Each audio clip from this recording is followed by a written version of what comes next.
నేను law and order నేను ఇప్పుడు దాకా ఎస్ఐటీగా నేను ఇప్పుడు మాట్లాడా. ఒకే ఒకసారి పిఠాపురంలో మాట్లాడా. నేను ఈరోజు మళ్ళీ కాకినాడ వేదిక చెప్తున్నా.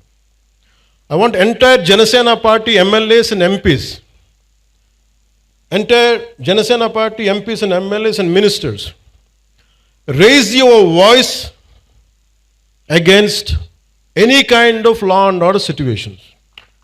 బలంగా చెప్పండి. ఇది నేను కుటుంబ నాయకులందరికీ నేను చెప్పలేను కాబట్టి అది నా పరిధిలో లేదు కాబట్టి నేను వారు చెప్పట్లేదు. కానీ నా పార్టీ నాయకులందరికీ, నా పార్టీకి సంబంధించిన మంత్రివర్గానికి, ఎంపీలకి, ఎమ్మెల్సీలకి మీకు చెప్తున్నాను, నేను అన్నిసార్లు నేను వెళ్ళి మాట్లాడను, మీరు మాట్లాడాలి.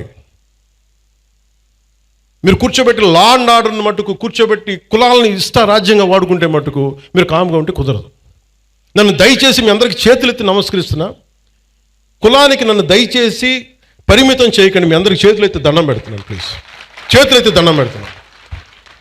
దేశం బాగుండాలి, రాష్ట్రం బాగుండాలి, ప్రజలు బాగుండాలని కోరుకుంటే కూర్చోబెట్టి కులం కులం కులం అని చెప్పి ఎవడో క్రిమినల్ కులంలో కూర్చొని చేస్తే నన్ను ఏం చేయమంటారు? దానికి నేను బాధ్యత వహించాలా? దానికి ఒక 14 ఏళ్ళ ఒక ఆడబిడ్డను రేప్ చేసిన వాడిని కూర్చోబెట్టి నేను వెనకేసుకు రావాలా? సిగ్గుండక్కర్లా? వెనకేసుకొస్తాం ఇలాంటి వాళ్ళని?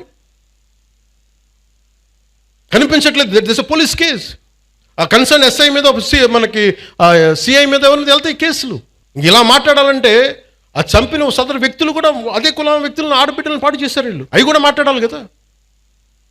ఎమ్మెల్సీ అనంతబాబు కూర్చోబెట్టి అతను కాపు కొలుస్తాడంట.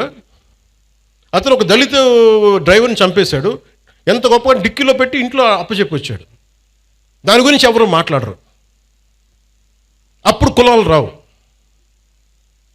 ఒక రౌడీ ఎలిమెంట్ చచ్చిపోతే దానికి నన్ను లాగుతారు. ఇంతమంది ఎమ్మెల్యేలు, ఇంతమంది ఎంపీలు ఉన్నారు, మీరు ఎవరు నోరు తెరవకపోతే నేను ఏం చేయను చెప్పండి? మీ అందరికీ నేను రానా రోజు? ఏం చేస్తున్నారు మీరందరూ? ఇబ్బందిగా ఉంటుంది నాకు.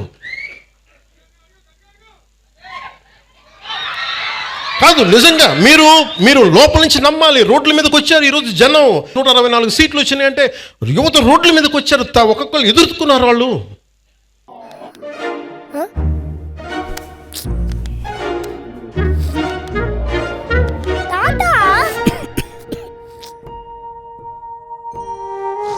జలుబు, తలనొప్పి, నడుము నొప్పి, మోకాళ్ళ నొప్పులు లాంటి లక్షణాల నుండి ఉపశమనానికి శాస్త్రిబామ్, ట్రస్టెడ్ బై మిలియన్స్ సిన్స్ 1992. మీకు పౌరుషం లేకపోతే ఎట్లా? దయచేసి ఈ మాట అంటే ఆ కులం ఓట్లు పోతాయేమో, ఈ మాట అంటే ఆ కాపులు ఓట్లు పోతాయండి. ఎలా పోతాయండి కాపులు ఓట్లు?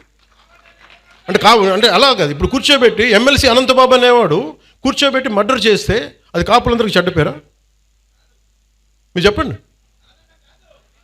మరి ఇలా కూర్చోబెట్టి ప్రతిదానికేనా అర్థం పర్థం లేకుండా కులం పట్టుకొస్తాడా?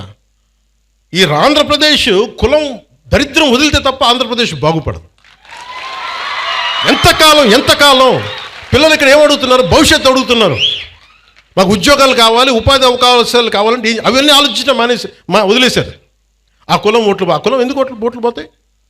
ఏ కులపు ఓట్లను ఎందుకు పోతాయి? మీరు సవ్యంగా పనిచేస్తే మనందరం ఓట్లు ఎందుకు పోతాయి? లా అండ్ ఆర్డర్ని కాపాడితే ఓట్లు పోతాయా? ఇదే చెప్పండి. మీరు మీ గొంతు తెలియాలి వీళ్ళకి.